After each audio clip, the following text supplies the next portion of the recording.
Morning students. आज हम पाचन तंत्र का नेक्स्ट लेक्चर डिस्कस करेंगे, जिसमें हम डिस्कस करेंगे यकृत के कार्य। तो बेटा यकृत के कार्य तो देखते हैं यकृत के कार्य।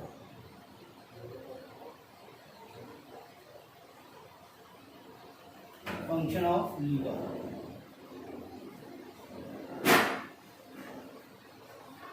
देखो फंक्शन ऑफ लीवर एक इम्पोर्टेंट टॉपिक है, इसके बारे में पूछा जाता है एग्जाम में। इसके बारे में एग्जाम में क्या आता है, पूछा जाता है। तो देखते हैं नंबर 1 फंक्शन क्या है। पहला है पित्त रस का संश्लेषण एवं श्रावण। ये सबसे इंपॉर्टेंट कार्य है। लीवर का मेन काम क्या है, पित्त रस का संश्लेषण एवं श्रावण। इसको बाइल जूस भी बोलते हैं, इंग्लिश में क्या बोलते हैं, बाइल जूस। ठीक है, तो देखो बाइल जूस होता क्या है, पित्त रस क्या होता है। देखो ना पित्त रस जो होता है ना, ये कैसा होता है, हरे पीले रंग का होता है। कैसा होता है बेटा, हरे पीले रंग का होता है। और ये डेली कितना स्राव होता है, ये डेली इसका स्राव जो होता है 500 ml होता है। कितना होता है बेटा, 500 ml पर डे। ठीक है, पीएच कितनी होती है बेटा, 7.4 to 7.8 होती है। कितनी होती है बेटा, 7.4 to 7.8 होती है। ठीक है, इसका संगठन देखते हैं। देखो संगठन क्या होता है, संगठन में क्या क्या होता है, इसमें क्या क्या होता है। देखो इसमें जल होता है, 98% क्या होता है बेटा, जल होता है। ठीक है, क्या होता है, जल होता है। और क्या होता है इसमें, कोलेस्ट्रॉल होता है। क्या होता है, कोलेस्ट्रॉल होता है। लेसिथिन होती है। क्या होती है, लेसिथिन। लेसिथिन क्या है, फास्फोलिपिड है बेटा। क्या है, फास्फोलिपिड है। और क्या होती है, बाइल साल्ट होते हैं। क्या होते हैं, वाइल साल्ट, पित्त लवण। ठीक है, और क्या होता है, वाइल पिगमेंट। इसको हिंदी में लिख देता हूं, पित्त लवण। और ये हो गया पित्त वर्णक। क्या बेटा, पित्त वर्णक। ठीक है, तो क्या होता है, कोलेस्ट्रॉल होता है, लेसिथिन होती है। क्या होती है, लेसिथिन होती है। वाइल पिगमेंट होते हैं, पित्त वर्णक होते हैं। वाइल साल्ट होते हैं, पित्त लवण होते हैं। और क्या होता है, कुछ आयंस होते हैं, जैसे Na+, K+, ये सभी होते हैं। ठीक है, तो देखो मेन आता है वाइल साल्ट। क्या आता है बेटा, वाइल साल्ट। तो देखो वाइल साल्ट होते हैं, 2 प्रकार के होते हैं। ये पित्त जो लवण होते हैं, ये 2 प्रकार के होते हैं बेटा। एक तो होते हैं कार्बनिक और एक होते हैं अकार्बनिक। एक तो होते हैं अकार्बनिक और दूसरे क्या होते हैं, कार्बनिक। ठीक है बेटा, अकार्बनिक जो होते हैं वो कौन कौन से होते हैं, NaCl, Na2CO3, NaSCO3, ये होते हैं। और इनका मुख्य कार्य क्या होता है बेटा, इनका मुख्य कार्य होता है कि जो HCl है उसकी अम्लीयता को नष्ट करना, उसकी अम्लीयता को खत्म करना। किसकी, HCl की अम्लीयता को क्या करना, खत्म करना, समाप्त करना और क्षारीय माध्यम बनाना। तो इनका मेन काम है क्षारीय माध्यम प्रदान करना।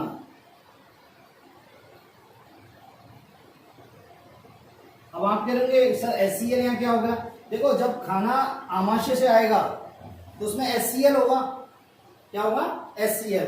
तो ये क्या करते हैं, ये HCl को क्या करते हैं, उदासीन करते हैं और क्षारीय माध्यम प्रदान करते हैं।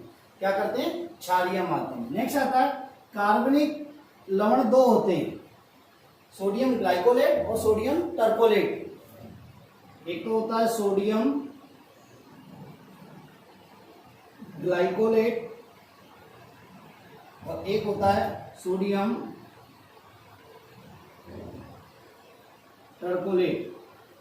क्या होता है बेटा, एक तो होता है सोडियम ग्लाइकोलेट और एक होता है सोडियम टर्कोलेट। ठीक है, ठीक है, ये सोडियम ग्लाइकोलेट और टर्कोलेट, इनका मुख्य कार्य क्या होता है, ये वसा का पाइसीकरण करते हैं। क्या करते हैं बेटा, वसा का पाइसीकरण। देखो ना, वसा का पाइसीकरण क्या होता है? वसा का पाइसीकरण क्या होता है? होता क्या है, बड़ी वसा की जो गोलिका होती हैं, बड़ी वसा की जो बूंदें होती हैं, गोलिका होती हैं, उन्हें छोटी छोटी बूंदों में तोड़ना क्या कहलाता है? वसा का पाइसीकरण।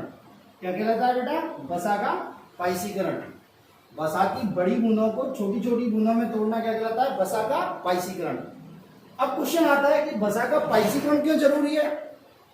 वसा का पाइसीकरण क्यों जरूरी है?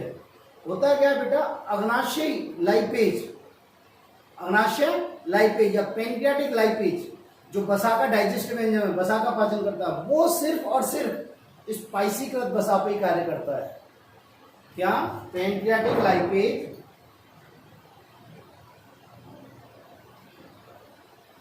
इसको बोलेंगे हिंदी में अग्नाशय लाइपेज।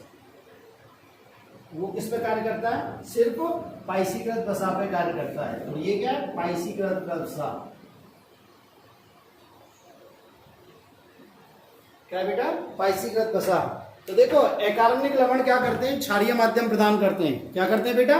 क्षारीय माध्यम प्रदान करते हैं। और कार्बनिक लवण क्या करते हैं? सोडियम ग्लाइकोलेट और सोडियम टर्कोलेट, ये वसा का पाइसीकरण करते हैं। क्या करते हैं? वसा का पाइसीकरण। वसा की बड़ी गोलिकाओं को या बड़ी बूंदों को छोटी छोटी बूंदों में तोड़ते हैं, तो इसे वही क्या बोलते हैं? वसा का पाइसीकरण। ठीक है। अब वसा का पाइसीकरण क्यों जरूरी है? क्योंकि बेटा देखो, ये पैनक्रियाटिक लाइपेज है, जो अग्नाशयी लाइपेज है, जो वसा को डाइजेस्ट करता है, वसा का पाचन करता है, वो सिर्फ और सिर्फ किस पे काम करता है बेटा? पाइसीकृत वसा पर। किस पे काम करता है बेटा? सिर्फ और सिर्फ पाइसीकृत वसा पर। इसलिए इसका क्या किया जाता है? पाइसीकरण किया जाता है। ठीक है। दूसरी बात क्या होती है, ये वाइल्ड साल्ट होते हैं ना बेटा, वाइल्ड साल्ट, ये क्या करते हैं? ये वाइल्ड साल्ट और काम क्या करते हैं? ये पित्त लवण, ये क्या करते हैं? आंत्र में क्रमाकुंचन करते हैं। क्या करते हैं बेटा? आंत्र में क्या करते हैं? क्रमाकुंचन करते हैं। आंत्र में क्या करते हैं? क्रमाकुंचन करते हैं। और क्या करते हैं बेटा?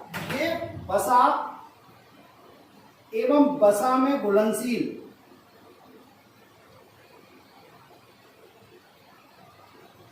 विटामिन का अवशोषण कराते हैं।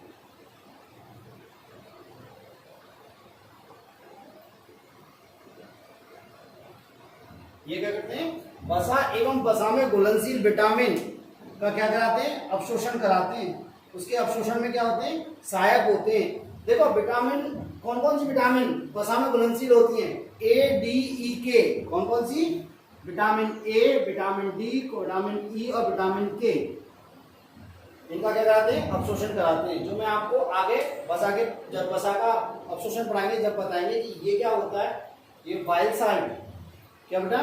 वाइल्ड साल्ट, कोलेस्ट्रॉल, क्या बेटा? कोलेस्ट्रॉल और विटामिन और फैट, ये आपस में मिलकर क्या होते हैं? एक अणु बनाते हैं, जिसे मिसेल कहते हैं। क्या कहते हैं? मिसेल। और मिसेल के रूप में अवशोषण होता है किसका? वसा का। ठीक है, वो आगे बताएंगे। ठीक है। तो ये हो गया आपके पित्त लवण। क्या हो गया बेटा? पित्त लवण। नेक्स्ट आता है, ये बाइल पिगमेंट होते हैं, पित्त वर्णक होते हैं। दो होते हैं बेटा, बिलिरुबिन और बिलिवर्डिन। क्या होते हैं बेटा? बिलिरुबिन और बिलिवर्डिन। देखो कैसे होते हैं। ये बाइल जो पिगमेंट होते हैं,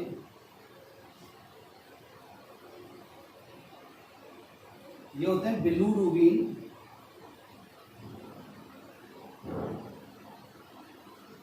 एवं बिलिवर्डिन।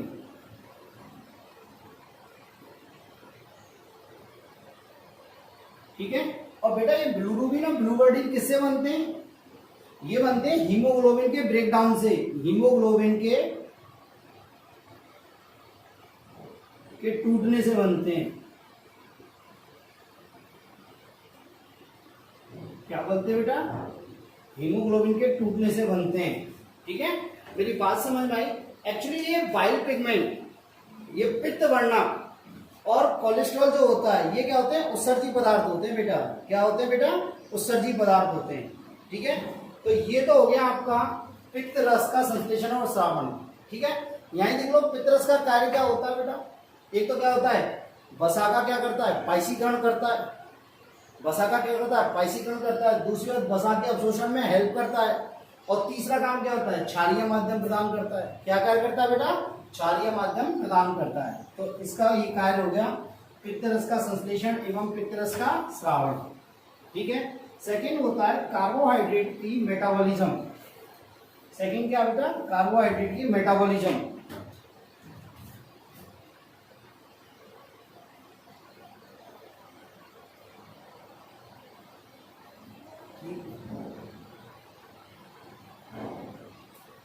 कार्बोहाइड्रेट की मेटाबॉलिज्म देखो बेटा, लीवर का कार्बोहाइड्रेट की मेटाबॉलिज्म में बहुत ज्यादा इंपॉर्टेंट रोल है। ठीक है, कार्बोहाइड्रेट की मेटाबॉलिज्म में बहुत ज्यादा इंपॉर्टेंट रोल है। इसके उपापचय में बहुत ज्यादा इंपॉर्टेंट रोल है। देखो क्या क्या करता है ये क्या करता है, लीवर में ग्लाइकोजन का निर्माण भी होता है और ग्लाइकोजन का ब्रेकडाउन भी होता है। ठीक है, तो देखो पहला क्या होता है, पहला होता है ग्लाइकोजेनेसिस। क्या होता है बेटा, ग्लाइकोजेनेसिस।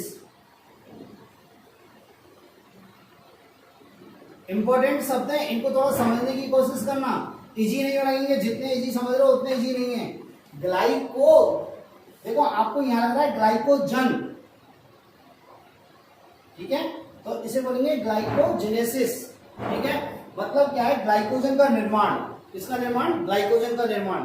ठीक है, होता क्या है, जब हम अत्यधिक कार्बोहाइड्रेट ले लेते हैं, ग्लूकोज की मात्रा बहुत अधिक ग्रहण कर लेते हैं, बहुत ज्यादा कंजप्ट कर लेते हैं। हमने शाम को 5-6 रसगुल्ले खा लिए, हमारे शरीर में ग्लूकोज की मात्रा अधिक हो गई, शुगर की मात्रा अधिक हो गई, तो जनरली क्या होता है, जो शुगर वैसे तो यूज आ जाता है, पर फिर भी यूज आने के बाद भी बचता है, वो किसमें कन्वर्ट हो जाता है, ग्लाइकोजन में। और उसके बाद भी बचता है तो वो किसमें कन्वर्ट हो जाता है, फैट में। किसमें हो जाता है, फैट में। जनरली जो ग्लूकोज होता है, वैसे तो क्या होता है, कोशिकाओं से यूज कर लेती हैं, कोशिका उपयोग कर लेती हैं, और यदि उसके बाद ही बच जाता है तो वो क्या, किसमें बन जाता है, ग्लाइकोजन में। किसमें बदल जाता है, ग्लाइकोजन में। और उसके बाद ग्लाइकोजन फेल हो गया पूरा तरह, ग्लाइकोजन कंप्लीट हो गया, उसके बाद ही बच गया तो किसमें बन जाता है, बदल जाता है वसा में। किसमें बदल जाता है, वसा में। इसलिए कहते हैं शाम को मीठा नहीं खाना चाहिए, मोटापा बढ़ता है, मेरी तरह मोटापा बढ़ जाएगा।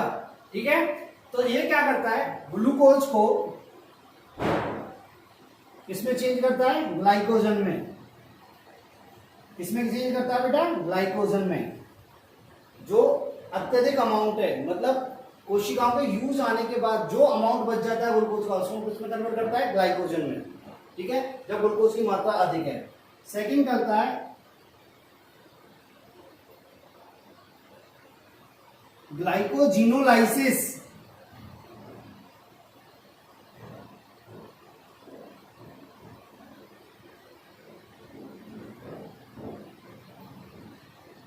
ग्लाइकोजिनोलाइसिस, लाइसिस मीन्स होता है बेटा टूटना।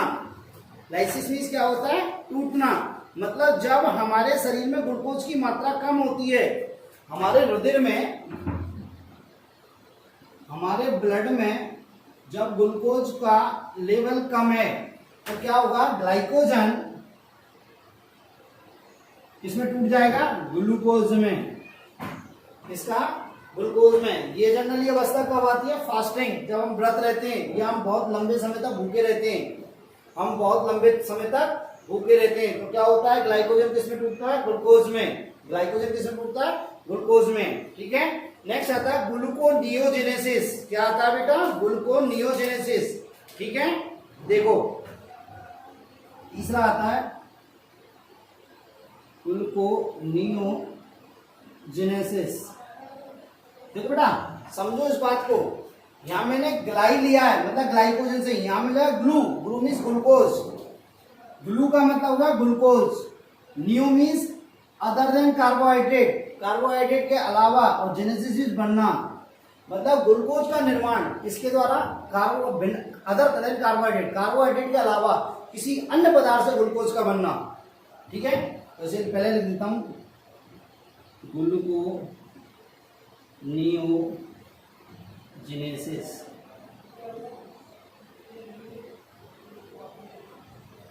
क्या बेटा, कार्बोहाइड्रेट के अलावा किसी किन्हीं अन्य पदार्थों से ग्लूकोज का निर्माण होना क्या कहलाता है? ग्लूकोनियोजेनेसिस। जैसे बसीय अम्लों से बसीय अम्ल प्लस अमीनो अम्ल किसमें कन्वर्ट हो जाते हैं? ग्लूकोज में। किसमें कन्वर्ट हो जाते हैं? इसको बोलते हैं ग्लूकोनियोजेनेसिस। मतलब एक कार्बोहाइड्रेट पदार्थों का ग्लूकोज में बदलना क्या कहलाता है? ग्लूकोनियोजेनेसिस। क्या कहलाता है बेटा? ग्लूकोनियोजेनेसिस। ठीक है। चौथा वर्ड आता है ग्लाइकोनियोजेनेसिस। क्या बेटा? ग्लाइकोनियोजेनेसिस।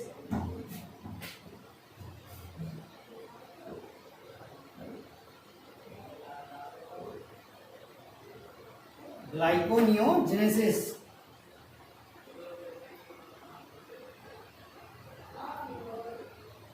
देखो ग्लाइको मीन्स ग्लाइकोजन का निर्माण, नियो मीन्स कार्बोहाइड्रेट के अलावा किसी अन्य पदार्थ से।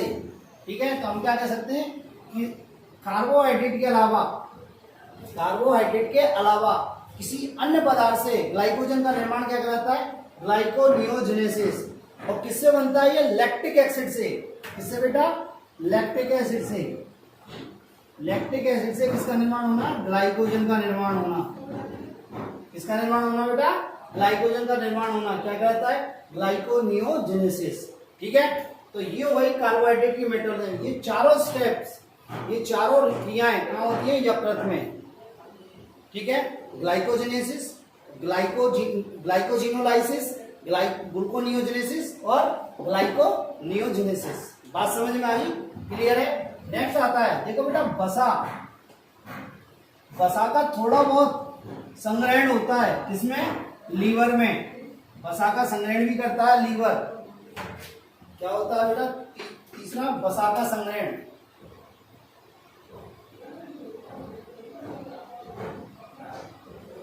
लीवर में क्या होता है बेटा? थोड़ी मात्रा में क्या होता है? वसा का संग्रहण होता है। क्या होता है बेटा? वसा का संग्रहण होता है किसमें? लीवर में। ठीक है। नेक्स्ट आता है बी एमिनीकरण। चौथा आता है बी एमिनीकरण।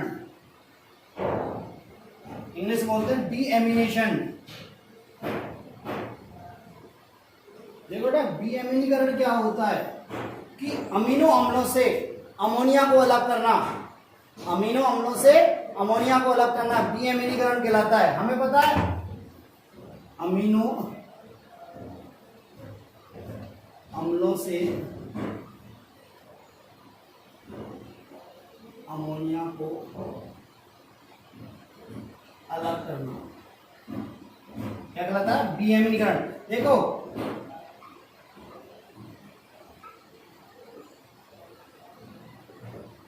ये अमीनो अम्ल की संरचना है।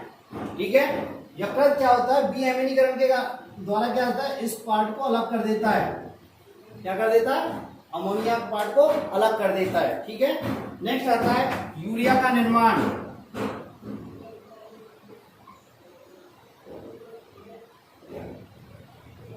देखो बेटा बी एमिनीकरण से जो प्राप्त यूरिया है, अमोनिया है, ये क्या है? प्राप्त अमोनिया। ये क्या होगी? ऑर्निथीन साइकिल में प्रवेश करके, किसमें?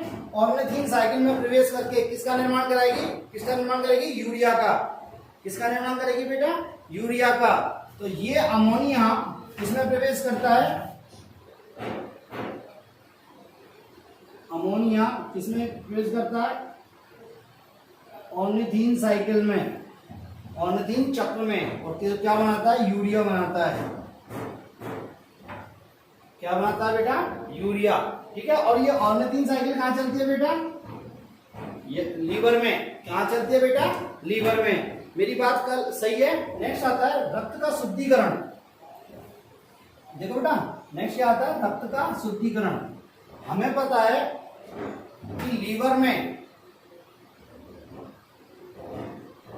रक्त का शुद्धिकरण, प्यूरिफिकेशन ऑफ ब्लड। देखो हमें पता है कि जो यकृत में रक्त पात्र होते हैं उनमें क्या पाई जाती है? पुफर सेल्स पाई जाती हैं। क्या पाई जाती है? पुफर सेल्स। कुप्फर सेल्स। और ये कुप्फर सेल्स कैसी होती हैं? फैगोसाइटिक नेचर होती हैं, मतलब भक्षाणु प्रवृत्ति की होती हैं। कैसी होती हैं? भक्षाणु प्रकृति की। और ये क्या करती हैं बेटा? मृत एवं पुरानी आरबीसी को खा जाती हैं। मृत एवं पुरानी आरबीसी को, आरबीसी का क्या करती हैं? भक्षण करती हैं। बात समझ में आई? और क्या होती है? बैक्टीरिया वायरस को भी का भक्षण करती हैं। तो ये क्या करता है? रक्त का शुद्धिकरण, रक्त का शुद्धिकरण। दूसरी बात क्या होता है? ये हीमोपोइटिक ऑर्गन है या एरिथ्रोपोइसिस कराता है। ये क्या करता है? आरबीसी का निर्माण कराता है। देखो बेटा, भ्रूणीय अवस्था में, क्या भ्रूणीय अवस्था में ये यकृत किसमें हेल्प करता है? आरबीसी के निर्माण में, भ्रूणीय अवस्था में। भ्रूणीय अवस्था में क्या करता है? आरबीसी का निर्माण में हेल्प करता है। ठीक है बेटा, बात हुई। आरबीसी का निर्माण हो गया, रक्त का शुद्धिकरण हो गया। नेक्स्ट आता है बेटा प्लाज्मा प्रोटीन का निर्माण।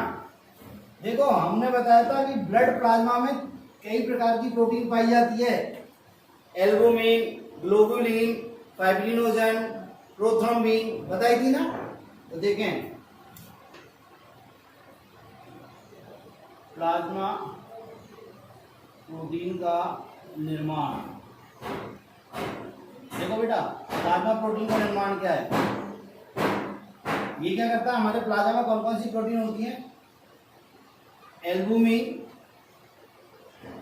ग्लोब्यूलिन,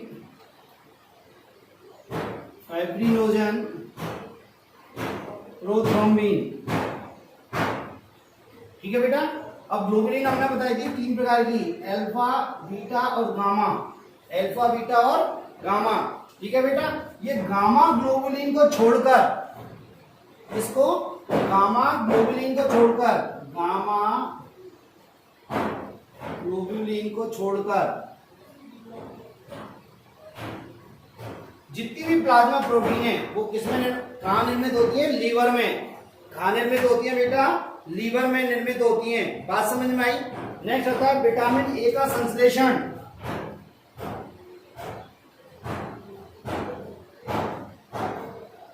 क्या बेटा? विटामिन ए का संश्लेषण। ये यकृत जो होता है ना बेटा, बीटा कैरोटीन को, किसको बेटा?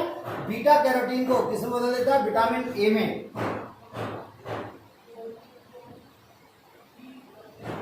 किसमें कन्वर्ट कर देता है बेटा? बीटा कैरोटीन को किसमें कन्वर्ट कर देता है? विटामिन ए में। बात समझ में आई? नेक्स्ट होता है हेपेरिन का संश्लेषण। क्या था बेटा? हेपेरिन का संश्लेषण।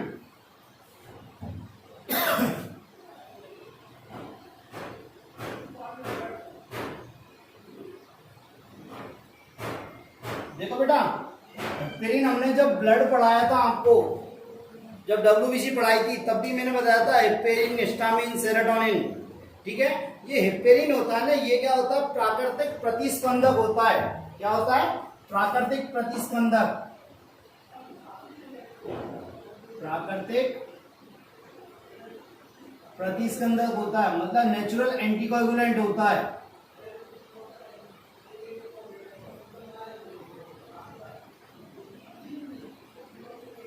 और ये नेचुरल एंटीकोगुलेंट का निर्माण कहाँ से होता है? हेपेरिन से होता है। सॉरी, ये हेपेरिन होता है, इसका निर्माण कहाँ होता है बेटा? यकृत में होता है। किसमें होता है बेटा?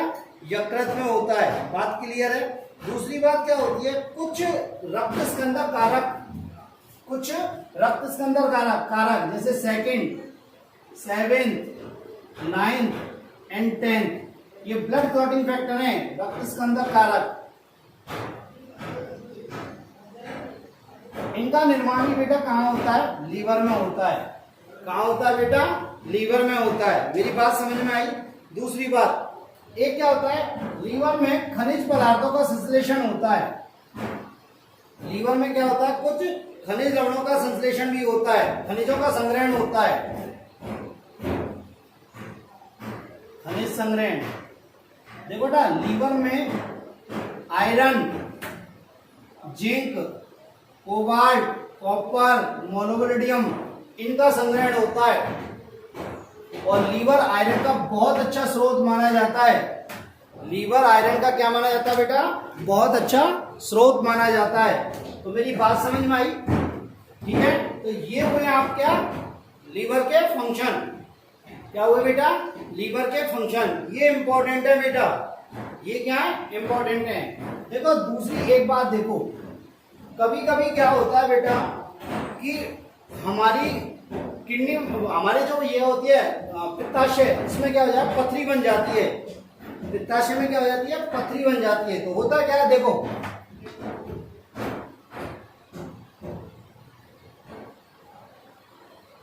ये हमारी कॉमन हेपेटिक डक्ट है, ठीक है। और ये क्या है, सिस्टिक डक्ट है, जो कहां से आ रही है, पित्ताशय से। और ये दोनों आपस में मिलकर क्या बनाती है बेटा, common bile duct, common bile duct, ठीक है। ये तो गई सामान्य हेपेटिक डक्ट, सामान्य यकृत नलिका, और ये हो गई सामान्य पित्त नलिका। कभी कभी क्या होता है, इस पित्त नलिका में कोई अवरुद्ध आ जाता है, कोई क्या हो जाता है, अवरुद्ध आ जाता है, और या क्या हो जाती है, संकुचन हो जाता है, जिससे क्या हो जाती है, ये सक्रिय हो जाती है। कभी कभी क्या होता है, इस कॉमन बाइल डक्ट में, सामान्य पित्त नलिका में